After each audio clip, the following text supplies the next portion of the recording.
Bienvenue en poésie. Aujourd'hui, Georges Perec. Perec est beaucoup plus connu comme romancier et essayiste que comme poète. Ellis Island. Ouvrage posthume paru en 1995 aux éditions Paul.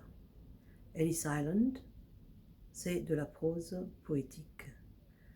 Ellis Island, comme vous le savez, est une île à proximité de Manhattan où passèrent des millions de voyageurs, des millions d'exilés en provenance d'Europe qui voulaient refaire leur vie, sur le sol américain. Extrait d'Ellis Island. Comment décrire? Comment raconter? Comment regarder?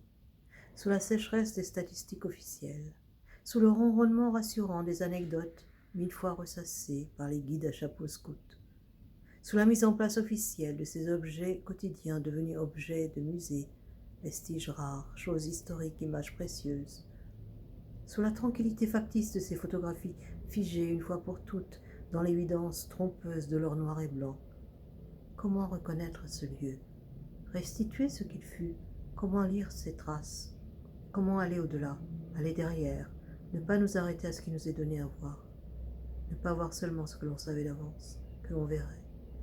Comment saisir ce qui n'est pas montré, ce qui n'a pas été photographié, archivé, restauré, mis en scène? Comment retrouver ce qui était plat, banal, quotidien, ce qui était ordinaire, ce qui se passait tous les jours? Perec, né à Paris en 1936 et mort en 1982 à Ivry-sur-Seine. Perec appartenait au mouvement littéraire et artistique l'Oulipo, fondé dans les années 1960. C'est dire que Perec œuvrait à l'intérieur d'un formalisme poussé à l'extrême. Perec voulait explorer le langage, voulait explorer les potentialités de l'écriture, les potentialités du genre romanesque, du genre poétique. C'était un inventeur, un créateur d'exercices de style.